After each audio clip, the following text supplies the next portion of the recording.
Welcome to iLecture Online, and here's a very interesting example. It's an example of a real pulley system. When we say real pulley system, what we mean is that the pulley itself has mass and therefore contributes to the motion and acceleration of the system.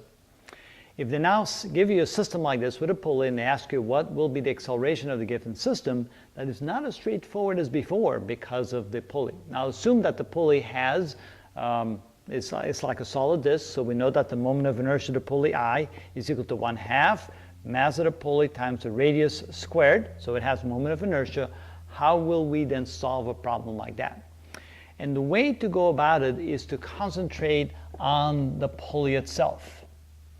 And what we're going to do is we're going to try and find the angular acceleration of the pulley, which is caused by the tangential forces acting on the pulley. So you can see here that mass 1 pulls down on the pulley. There's a tension in this string, and the tension will be downward, and that then causes a tangential force, a tangential torque pulling the pulley, making it go this way.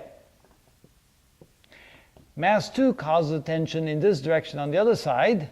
Again, it will cause a tangential force to act upon it, so a torque will try to pull it the other way. And of course, as tension 1 is larger than tension 2, the acceleration will be in this direction. And viewed by the masses we have here, I think we can assume that the acceleration will be in this direction. All right. Now, what is tension 1 and tension 2? Well, tension 1 can be found by saying that is equal to the weight of this object, which is m1g, minus the mass times the acceleration of this object, m1a.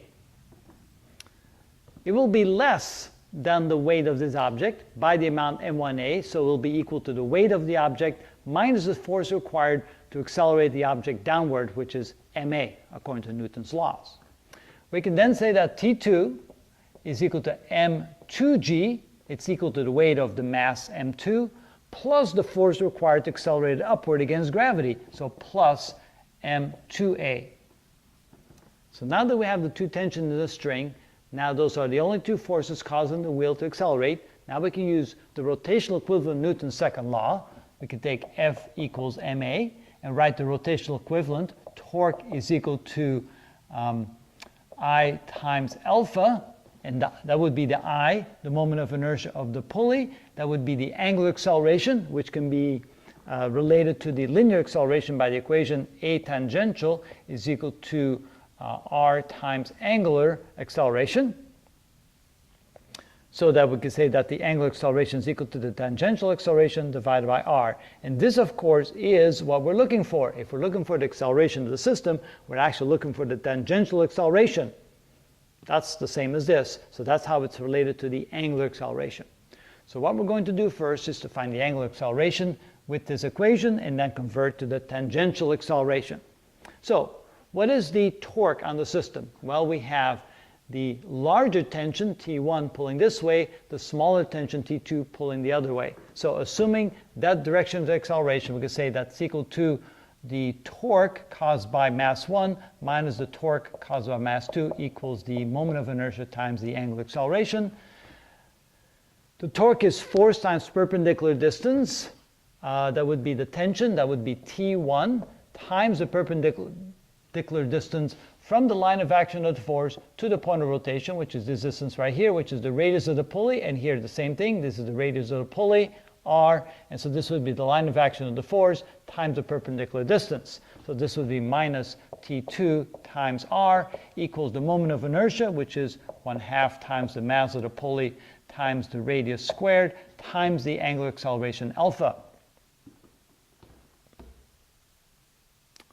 All right, now since we're looking for the tangential acceleration, we can replace the angular acceleration by A tangential over R. So this can now be written as T1 times R minus T2 times R is equal to 1/2 times the mass of the pulley.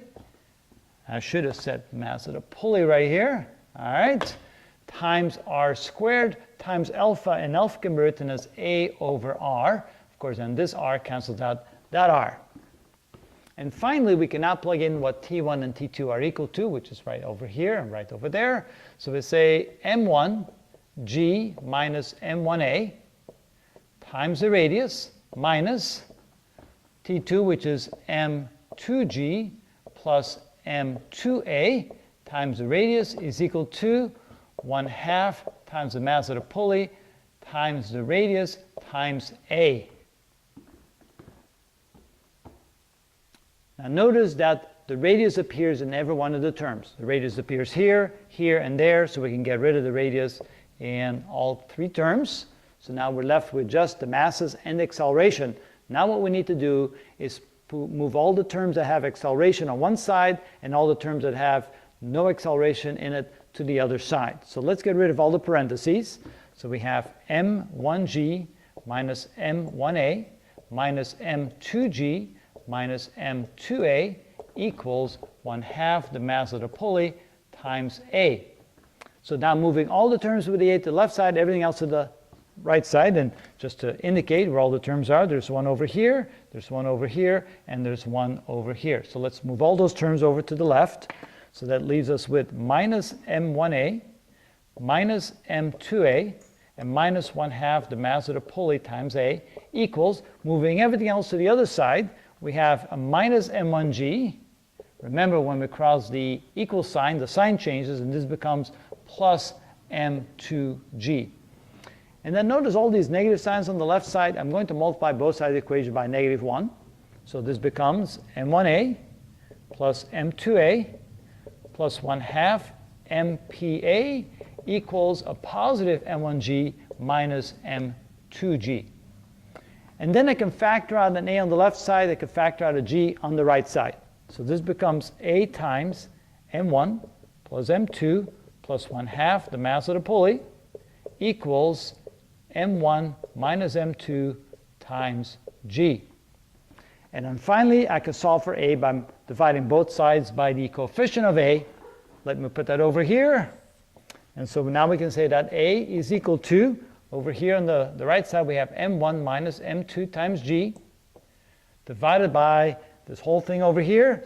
That becomes m1 plus m2 plus 1/2 mass of the pulley. Now when we plug in the numbers, m1 is 10 kilograms, so I have 10 kilograms minus 5 kilograms times g divided by mass 1, which is 10 kilograms, plus m2, which is 5 kilograms, plus half of mass of the pulley. Half of 2 kilograms is 1/2 times 2 kilograms. I'll just write it out. And so now when we grab our calculator, we say this is equal to 5 divided by 16. So this is equal to 0.3125 g. That's acceleration. Of course, if you want to know the exact number, g is 9.8, so times 9.8 equals 3.06 meters per second square. And there's our answer. Now, to recap, since the pulley has mass, the best way to solve a problem like this is to simply say what is the tension on the left side, what is the tension on the right side, and we can figure it out like we did before using Newton's second law. We realize that the pulley has a moment of inertia and that it will experience an angular acceleration which is related to the tangential acceleration or linear acceleration like that.